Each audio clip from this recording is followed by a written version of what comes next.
আজকের সমাবেশ থেকে পর্দানশীল নারীদের পক্ষে আমরা 3টি দাবি পেশ করছি। বিগত 16 বছর যাবৎ যে সমস্ত ইসি কর্মকর্তারা পর্দানশীল নারীদের নাগরিকত্ব আটকে রেখে মানবাধিকার বঞ্চিত করেছে, তাদেরকে বিচারের আওতায় আনা। 2, পর্দানশীল নারীদের ধর্মীয় ও প্রাইভেসির অধিকার অক্ষুণ্ণ রেখে অবিলম্বে এনআইডি ও শিক্ষা অধিকার প্রদান করা। সকল ক্ষেত্রে পরিচয় শনাক্তে চেহারা ও ছবি মেলানোর সেকেলে পদ্ধতি বাতিল করে আধুনিক ফিঙ্গারপ্রিন্ট যাচাই পদ্ধতি বাধ্যতামূলক করা। 3, পর্দানশীল নারীদের ফিঙ্গারপ্রিন্ট নেওয়ার সময় পুরুষ নয় নারী সহকারী বাধ্যতামূলক রাখা।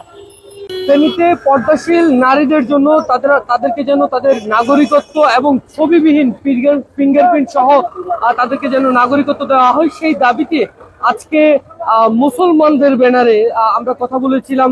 এটি যারা আয়োজন করেছে তাদের সাথে, তারা বলেছে যে ধর্মপ্রাণ মুসলমানদের ব্যানারে আসলে তারা এই দাবিটি করেছেন। এবং আজকে শহীদ মিনার প্রাঙ্গণে ফেনীর যে কেন্দ্রীয় শহীদ মিনার, এই কেন্দ্রীয় শহীদ মিনারে তারা বেশ কিছু ভিত্তিপ্রস্তর আসলে তারা তুলে ধরেছেন, যার মধ্যে আমরা দেখতে পাচ্ছি যে পর্দাশীল নারীদের জন্য এনআইডি কার্ড না দেওয়া মানবতা বিরোধী অপরাধ, ছবির অজুহাতে 16 বছর যাবৎ পর্দাশীল নারীদের নাগরিকত্ব বঞ্চিত করে রাখার বিরুদ্ধে তাদের এই প্রতিবাদ সমাবেশ।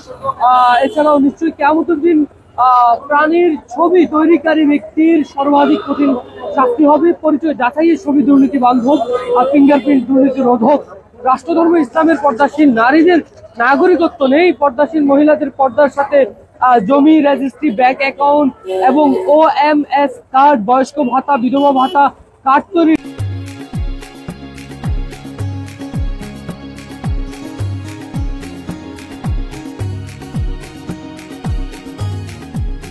ব্যবস্থা করে দিন। এছাড়াও ছবি তোলা আমাকে শেখ করতে বাধ্য করবেন না। যেখানে আমরা দেখতে পাচ্ছি যে একদম মুখমণ্ডল বন্ধ করে আমরা দেখতে পাচ্ছি যে এখানে বেশ কিছু নারী মা বোনেরা তারা আসলে আজকের এই কেন্দ্রীয় যে শহীদ মিনার, এই শহীদ মিনারে তারা প্রতিবাদ করছেন। এছাড়াও আসলে তারা বেশ কিছু দাবি তুলে ধরেছেন, যে দাবিগুলোতে আসলে তারা বলছেন যে যেন ছবিবিহীন ভাবে যে ভোটার আইডি কার্ডে যেন ফিঙ্গারপ্রিন্টের মাধ্যমে তাদেরকে নাগরিকত্ব দেওয়া হয় এবং যথাযথ আসলে ছবি তোলা তারা আসলে প্রতিবাদ করছেন। আজকের যে প্রতিবাদ, সেই প্রতিবাদে আসলে আমরা তাদের সাথে কথা বলেছিলাম এবং তারাও আসলে এই ক্ষেত্রেও গণমাধ্যমে ভিডিও বার্তা যেটি দিতে সেটি তারা আসলে অস্বীকৃতি জানিয়েছেন এবং সেটিকে তারা শিরক বলে আখ্যায়িত করেছেন। এবং তারা আসলে বলেছেন এই দাবিটি আসলে কোনো পক্ষ, কোনো দল নয়, বরং এটি ধর্মপ্রাণ মুসলমানদের পক্ষ থেকে তারা এই দাবিটি জানিয়েছে।